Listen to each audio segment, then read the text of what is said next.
A estratégia do dia. O podcast original da Bloomberg Linha.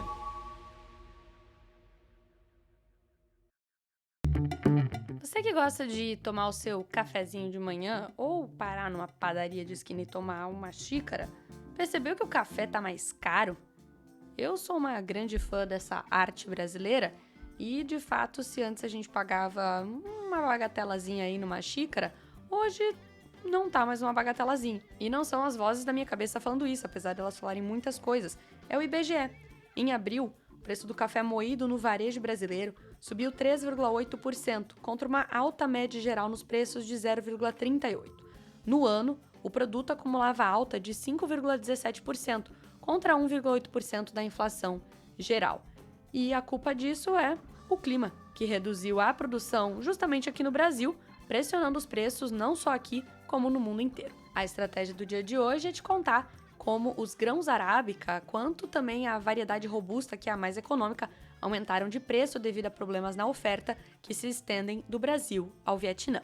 Também vou te contar sobre como a taxa sobre bilionários, que é defendida pelo Brasil, deve ficar de fora de uma mensagem do G20, segundo a Bloomberg News, e também que nem a Taylor Swift salva tudo, apesar de salvar aí muitos corações partidos. A receita com o streaming desacelerou na Universal e a ação da empresa, que representa cantores como a Taylor Swift e o Drake, despencou. Eu sou Ana Carolina Zischlag e para você ficar por dentro de todas as notícias, só se inscrever aqui no podcast, também seguir a Bloomberg Linha em todas as redes sociais. Vamos às notícias. Os principais chefes de finanças do mundo devem arquivar o controverso plano do Brasil de criar um imposto global sobre bilionários. Inclui apenas uma vaga menção à ideia de uma versão preliminar, um draft de comunicado da reunião que ocorre nesta semana no Rio de Janeiro. Esse draft do comunicado, obtido pela Bloomberg News, não contém nenhum compromisso de continuar a explorar a proposta de um imposto mínimo de 2% sobre as pessoas mais ricas do mundo, um plano que o presidente Luiz Inácio Lula da Silva colocou no centro do evento organizado pelo Brasil como líder do G20 em 2024. Em vez disso, o texto provisório diz apenas que os países, abre aspas, continuarão a trabalhar juntos em prol de um sistema tributário internacional mais justo, estável e eficiente, adequado ao século XXI, fecha aspas. A ideia dividiu o G20 e o G7 desde que foi inicialmente apresentada em fevereiro, obtendo o apoio de nações como França e África do Sul, enquanto os Estados Unidos e outros países rejeitaram a ideia. Em meio a divergências, os ministros das Finanças entraram na reunião nesta semana no Rio de Janeiro, dispostos a adiar o plano para o futuro, solicitando estudos sobre tributação e desigualdade que poderiam levar anos, conforme informou a Bloomberg News na quarta-feira. A redação final do comunicado está sujeita a debates em andamento. O grupo também deve emitir uma declaração separada sobre a cooperação internacional em política tributária, segundo Tatiana Rosito, que é secretária de Assuntos Internacionais do Ministério da Fazenda do Brasil, a repórteres na quinta-feira. Lula promoveu a proposta do imposto como uma forma potencial de ajudar a pagar pelas lutas globais contra as mudanças climáticas e a fome. No entanto, os Estados Unidos e outras nações continuam a expressar dúvidas sobre a sua viabilidade. Alguém da Bloomberg Linha teve a audácia de dar o seguinte título para esta matéria: Nem Taylor salva. Receita com streaming desacelera e a ação da Universal cai até 30%. Consigo até imaginar quem foi. Será enquadrado no dia de amanhã, mas vou ler a notícia mesmo assim. As ações da Universal caíram até 30% nesta quinta-feira, a maior queda desde a oferta pública inicial da empresa em 2021, depois que a divulgação de desaceleração do crescimento de suas receitas com assinatura e streaming decepcionou os investidores. A maior gravadora do mundo, que representa artistas como Taylor Swift e Drake, diz que a receita com o pagamento de assinaturas de música gravada cresceu 6,9% em moeda constante no segundo trimestre, em um comunicado na noite de quarta-feira. Isso ficou abaixo da média das estimativas de crescimento de 11% em uma pesquisa da Bloomberg com analistas. É tudo nas costas da Taylor Swift. Não dá certo, né? Horas. A desaceleração do crescimento da receita de publicidade no Spotify e no YouTube foi responsável por grande parte das vendas mais fracas que o esperado, segundo o diretor financeiro Boyd Moore em uma call com jornalistas. Outro fator que pesou negativamente foram obstáculos envolvendo empresas de redes sociais que se tornaram uma parte fundamental da distribuição da música. A Meta Platforms, por exemplo, parou de licenciar vídeos musicais premiums da UMG, a Universal Music Group, para o Facebook em maio, depois de descobrir que eles eram menos populares do que outros produtos musicais. A disputa da empresa com o TikTok também levou a 1 mês de perda de receita da plataforma no trimestre. Embora a volatilidade da receita possa ser temporária, abre aspas para Thomas Singlehurst, analista do Citi, em uma nota aos clientes. Esperamos que a decepção pese sobre o sentimento.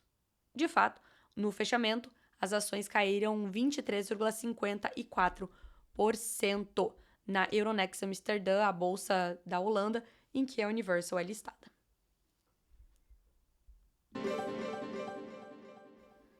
Eu estou gravando este podcast na noite de quinta-feira, logo eu não posso tomar um café.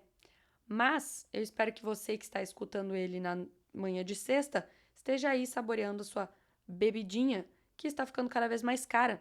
Os consumidores de café, que esperavam que o preço da bebida parasse de subir em breve, devem receber um amargo alerta, a não ser que você ponha 3 kg de açúcar, como determinadas pessoas da minha vida.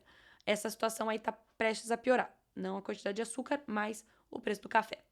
Tanto os grãos arábica de alta qualidade, preferidos por cadeias de café como o Starbucks, e os amantes de café podem ter dado uma risada aí, quanto a variedade robusta, mais econômica, aumentaram de preço graças a grandes interrupções no fornecimento do Brasil ao Vietnã. Em toda a cadeia de suprimentos, os vendedores têm aumentado os preços e eliminado os descontos para proteger as suas margens, e muitos alertam para mais aumentos no futuro. Os preços do grão robusta, um dos favoritos para fabricar café solúvel, atingiram o valor mais alto desde a década de 70. No início deste mês, os grãos arábica de qualidade superior atingiram o preço mais alto em mais de 2 anos. Parte desse aumento está ligado ao mau tempo. As secas no Vietnã, que é um grande produtor do café robusta, colocaram o mundo no caminho certo para um 4º ano consecutivo de déficits, ao passo que o clima seco no Brasil reduziu a safra de arábica, já que as árvores danificadas produzem grãos menores. A diferença entre os preços futuros das duas variedades é quase a menor de todos os tempos, o que faz com que as empresas busquem grãos arábica de qualidade inferior em vez da variedade robusta, que costuma ser mais econômica para reduzir os custos. No entanto, não é somente o clima que causa o aumento de preços. A demanda em mercados como a China promete manter os suprimentos apertados. Há também um reconhecimento crescente de que os comerciantes e torrefadores de café há muito tempo pagam mal aos agricultores, uma tendência que alguns compradores tentam reverter para tornar o setor mais sustentável. Lucros maiores incentivam os produtores a continuar com o plantio de café em vez de buscar outras culturas e permitem que eles reinvistam para tornar as suas árvores mais resistentes a doenças e riscos climáticos. Se os preços do café não subirem para os produtores, não haverá motivo para eles manterem a produção a longo prazo. Foi o que aconteceu, por exemplo, no mercado de cacau, que saltou para preços nunca antes vistos no primeiro semestre, quando a produção despencou após décadas de subinvestimento. Pelo amor de Deus, cacau faz chocolate. Vamos melhorar isso aí. Alguns traders de commodities, com pouco dinheiro, foram até mesmo forçados a sair de suas posições no café em meio à pressão da alta dos futuros do cacau. Para agravar a situação, as torrefadoras que importam café para a Europa logo terão que provar que os grãos não foram cultivados em terras recentemente desmatadas. A gente falou sobre isso em algum episódio aqui, sobre essas novas legislações da União Europeia que forçam os produtores de os importadores de vários tipos de commodities a traquearem todo o ciclo de plantação até chegar lá nos países correspondentes.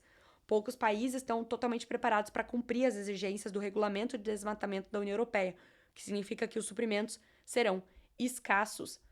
Segundo Thomas Araújo, que é um associado comercial da StoneX, abre aspas, os compradores buscaram café antes do que normalmente fariam em mais quantidade, porque precisam levá-lo para a Europa agora, antes que o regulamento da União Europeia para produtos livres de desmatamento entre em vigor. E isso piora tudo. Fecha aspas.